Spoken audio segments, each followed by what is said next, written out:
mezuan. Egindako lana ikaragarria izan da, eta gaina nik uste herrian jarri ditugu, eta aurrenengo komentario oso onak izan diala. Jakin ere, urrengo hilabetetan hor mantenduko ditugula, guretzat bada, eta igual landuko zenuten, guretzat bada hor fetxa klabiak, eta iraila eta abendua, aurtengo iraila eta abendua. Zergaitik, irailan ez dakigu egunetan lekukua ja Elkanok hartzen dulako. Eta abenduan, ia jartzen dialako honea bibia. Orduan ez dakiguna da, lonetekin no esarte iraungo duten. Baina bada intentzioa lonetak urrengo hilabetetan horre ikitzia eta fetxa horien inguruan ja aldaketa bat itia. Aldaketa itia, 2022 beira.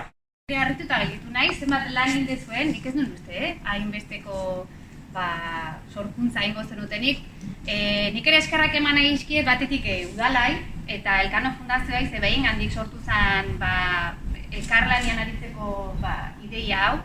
Eta orduan bari, eskerrik asko gurekin kontuan hartzatik, eta gero prozesu honetan guztian aurrak aintzakotat hartzatik eta errespetuzko trataera horregatik. Ez nik uste profesional batzuk bezala zaindu dela basirako dokumentazio girotze lan bat, gero sorkuntza momentuan ere akonpainatu zaio marrazkilari eta diseinatzaileakin, lonetak jarri diak, aurkezten bat da, marrazkiak itzultza eski orduan benetan aurrak hola zaintzia guretzako eskerrak ematekoa da eta eskertzekoa da. Eta gero gaina, parte hartu dute 7 urtekoak, 11koak, batzuk dira marrazkilari trebiak, beste batzuk ezain beste, baina danak, hasieratik idea zen danak jartzia, eta hori eskolako balore bezalare azpimarratzeko iritsi zaigu, eskerrik asko. Eta eskerrik asko baita ere hori instituzioetako ordezkariei, agendan tartetxo bat hartu eta guregana etortzagatik, ze, askotan hain urruti sentitzen ditugun, guk getaiko eskola txiki bat geha, mapan ez dakit punto txiki bat ere izango gehan, baina, jende handia dakau ikusi ezue, oin dela 500 urte bat zeon jende handia, eta oain ere, gure txiki hauek handiak dira, eta eskerrik asko gu bisitatzea etortzagatik, eta hori zuei eskerrak, eta gero, zuek gelditzen zate, zuei batez ere gaurko protagonistak zuek zate, eta eskerrik asko indako lan zoragarri honegatik. Atzo pixkat hasi nintzen, behaikin hitzeiten zesan, da zerrez, eta esan nion eskerrak eman berko iskiu, eta behin zentzen nola eskerrak? Lan agukin deu, eta eskerrak, behaik etorri berko guri eskerrak ematea zuen. Nik maitare ezin dut behaien ikuspegia, behaien aurren begiradatik ezin dut mundua ikusi, eta orduan honena izangoa behai egitza ematea. Horre, torko ja, bigarren mailakoak, Maneix eta Julen, zerbait esango Eskerrik asko banderonak, eskerrik asko enbateagatikan aukera bat banderonaketako. Eta asko gustatu zaigu zer buruz dugu gaia marrazkilana, eta eskerrik asko. Proiektu honetan parte hartzeko eskaini zuenean, kriston posa sentituen hon, herriko ekimen bateko gure parte hartzeakin kontutan hartzea, da baita ere beste aldeatetik erantzun kizun pixka sentitu genuen, gure marrazkiak herrian zehar ikusteko aukera sakarako.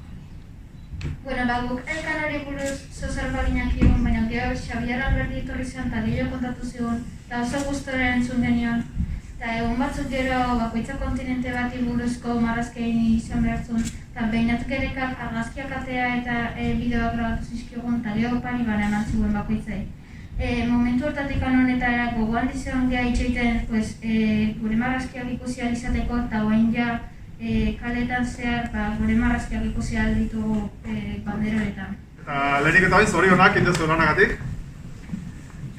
Guk fundazioa, Elkano Fundazioa martxan jarri gendunen, hemen genden erakundetako partaideak eta beste eragile batzuk uste genduen importantea zala iragana ezagutzea. Igual zuentzako erresagoa da, zuek seguronez lurralde honek izan duen pertsonari importanteenetako, importanteena bertakoa dezue. Elkano Gipuzkoan gure historian izan dugu pertsonarik importanteena izango da seguronez, eta zuen herrikoa da. Herri txikia zarete, baina gerra ematen dezue. Orduan, nire partetik dintzen gu parte hartzen dugu hortan, esanez Gipuzkoa eta Gipuzkoako kostaldeak eduki du izugarrizko importantzia urte pila batean zehar. Eta importantea dudanak hori ezagutzea, barneratzea, eta barneratze horrekin ikusten duguna da zer gehan euskaldunak. Eta horrek ez du balio bakarrik ezagutzeko, baizik. Gero baita ere, etorkizunari begira zer egin behar dugun eta orduan jokatzeko. Eta nik uste dut, azkenen importantea dela jakitea ze izan gehan, baina importanteena da ze izan nahi dugun jakitea. Eta oain, momentu honetan Euskal Herrian dare, ehundaka eta ehundaka elkano mundu guztian zehar dabiltzanak, seguruenez beste lan batzuekin. Dakizuen bezala, orain dela gutxi, Gipuzkoako enpresa batek egin du pieza bat Martera iritsi dena. Orain, momentu honetan beste tipuotako erronka batzu dugu. Baina horietan ere, behar dana da, alde batetik humila izan, asko ikasi, lan asko egin, eta herritik atera eta mundua ezagutu. Hori da pixka bat, orain dela 5 urte egiten zutena, ez? Eta nik, bi gauza bakarrik esango dizkituet. Imaginatzeko, imaginazioa izan dezatuen. Eta askotan, klasean zaudetenean da lagunekin eta hainbeste ordutan elkarri aguantatu eta elkarrekin egon behar zareten horretan, imagina dezazuela zer izango zen 3 urtetan atera gabe klase batean egotea munduari buelta ematen. Hori da egin zutena Elkanok eta Magallanesek eta beraiekin egon ziren guztiak. Eta horrek esan nahi du, elkarlana oso garrantzitsua dela. Bakoitzak lan bat egin behar duela, baina beti pentsatuta ondokoak ere nola aporta dezaken zehozer. Eta beraz, elkarlanaren balioa, kontutan hartu dezazuela, imaginatuz ze izango ditzateken olako bidai batean. Eta bigarrena, imaginatzeko zea ausartak ziren. Guk orain badakigu nondi pasatu ziren eta mapa batean ikus dezakegu eta marraztu. Baina beraiek ez zekiten nondi jun, ez zekiten zer zegoen aurrean, ez zekiten zenbat denboratan egon behar zuten. Eta, bueno, diputatu nagusiak esan duen bezala, Marteren pieza, nik historia ikasi nuenean, banuen historia irakasle bat esaten zidana. 16 eta 17 mendean eta zuk 15 mendean ere itxasontzi batean juten ziranen, espazio ontzi batean sartea betzela zen. Martera joatea betzela. Imaginatzatu ez zer zen nora joaterik zekiten eta nondik itzuli jakin gabe lehen aldia zela, jakin gabe nondik.